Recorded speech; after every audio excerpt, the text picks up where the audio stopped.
£18 trillion. Not million, not billion, trillion. That's the bill Britain now faces for its role in the transatlantic slave trade. A report published last year by the University of West Indies concluded that the UK owes more than £18 trillion in reparations to 14 different countries. To put that in perspective, that's 7 times Britain's entire GDP. It's more than the total wealth of the entire United Kingdom. It's a number so astronomically large that paying it would literally bankrupt Britain, collapse the economy, and reduce the nation to third world status overnight. And at the Commonwealth Summit in Samoa, 54 nations came together with one unified demand: Britain must pay. King Charles and Keir Starmer walked into that summit hoping to avoid the issue. They walked out facing the biggest financial threat to Britain since World War II. By the end of this video, you'll understand why this isn't going away and why both men are absolutely terrified of what comes next. October 2024, Samoa, the Commonwealth Heads of Government meeting. This should have been ceremonial pageantry, handshakes, speeches about cooperation, photo opportunities. Instead, it became the moment Britain's imperial past officially caught up with its present.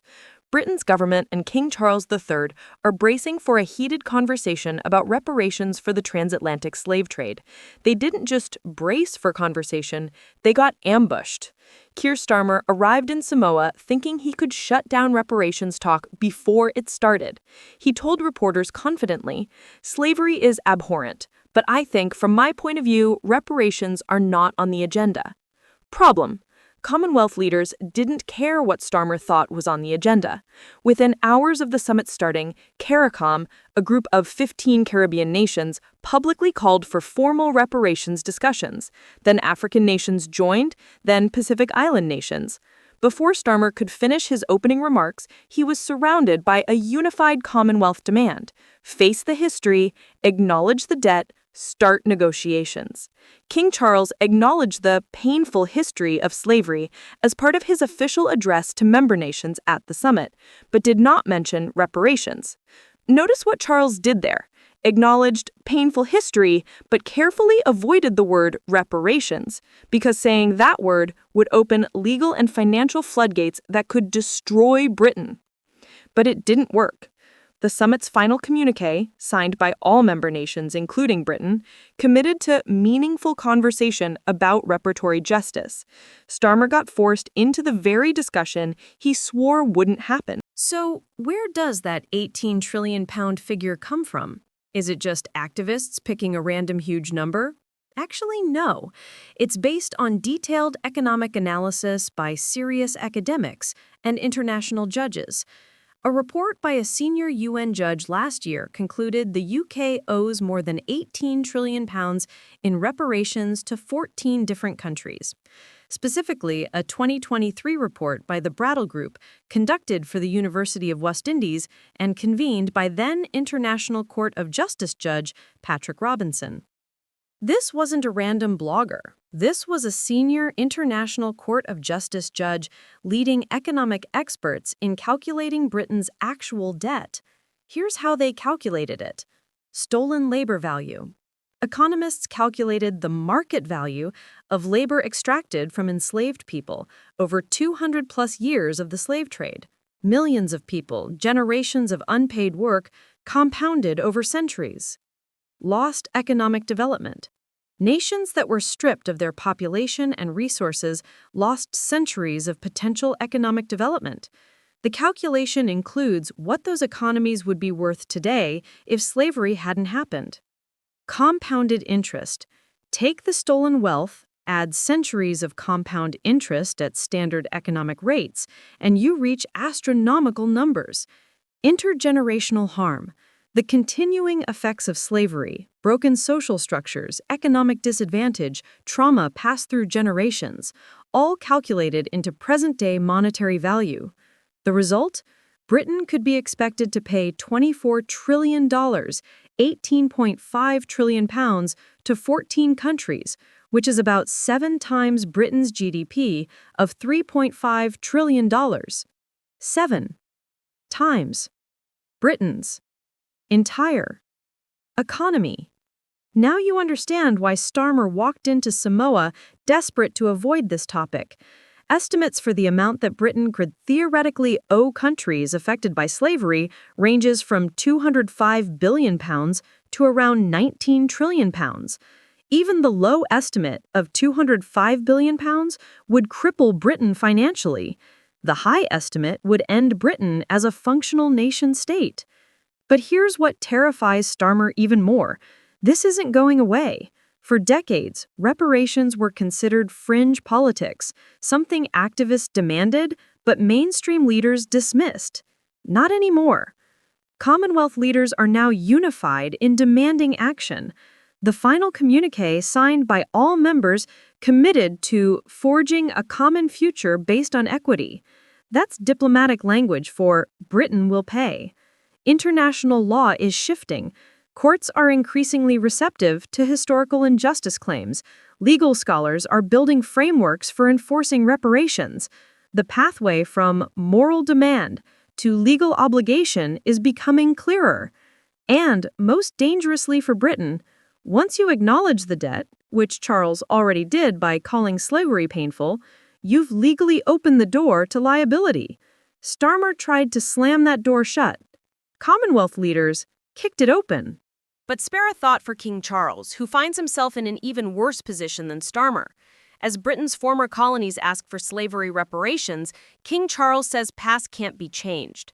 Specifically, none of us can change the past, he told the summit. That statement triggered fury across Commonwealth nations, because it sounds like Charles is dismissing their legitimate grievances. Can't change the past reads as, let's forget about it and move on.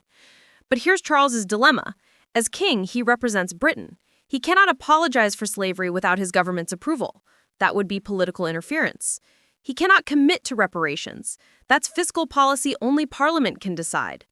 He cannot even express personal support for reparations without creating a constitutional crisis.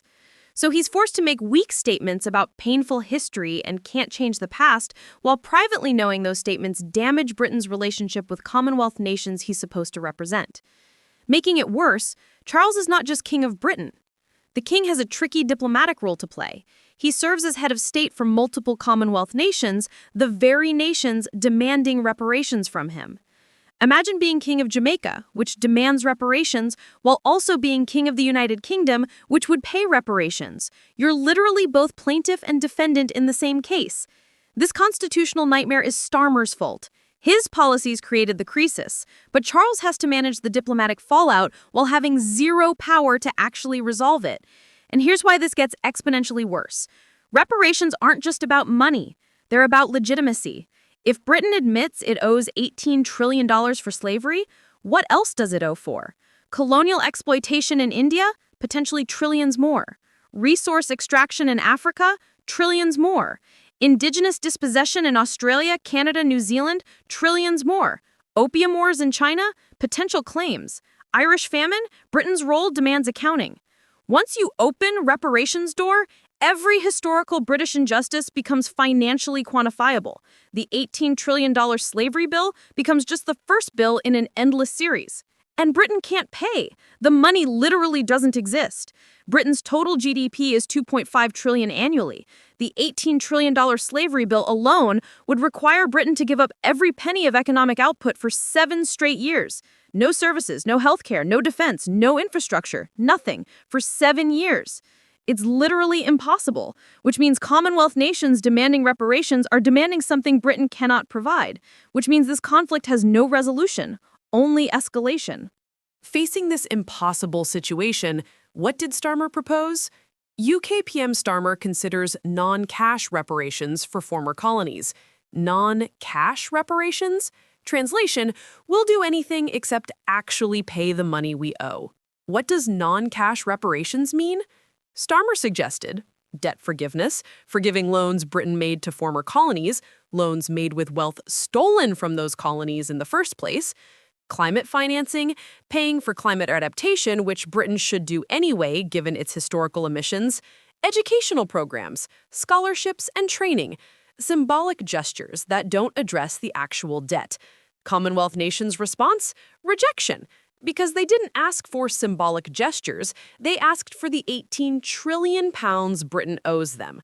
CARICOM representatives made clear, non-cash reparations sounds like Britain trying to pay a massive debt with pocket change and good intentions. It's insulting. So, where does this end? 3 possible scenarios, all bad for Britain. Britain formally acknowledges the debt but claims inability to pay. This preserves some moral standing, but guarantees permanent Commonwealth resentment. King Charles becomes head of a Commonwealth that hates the nation he represents. Britain refuses to acknowledge owing anything. This destroys Commonwealth relationships entirely, triggers potential legal action in international courts, and makes Britain a pariah nation. Scenario 3. Token payments forever. Britain commits to perpetual non-cash reparations that never actually address the debt. This satisfies no one, costs Britain endlessly, but avoids the impossible £18 trillion payment. All 3 scenarios are terrible, and Starmer created this crisis by mishandling the Samoa Summit. He thought he could shut down the conversation. Instead, he legitimized it by participating. £18 trillion, a debt so large it's incomprehensible, a bill so enormous that paying it would end Britain as we know it, and 54 Commonwealth nations united in demanding it be paid. King Charles faces an impossible diplomatic crisis, serving nations that demand reparations from the nation he rules. Keir Starmer faces an impossible financial crisis where acknowledging the debt could destroy Britain's economy, but refusing it could destroy Britain's relationships. This started with Samoa. It won't end there. The reparations movement is growing, gaining legal sophistication, winning international support, and Britain, broke, weakened, isolated, has no answer except we can't pay. The bill has come due, and Britain doesn't have the money. What comes next will define whether the Commonwealth survives as an institution and whether Britain survives as a prosperous nation.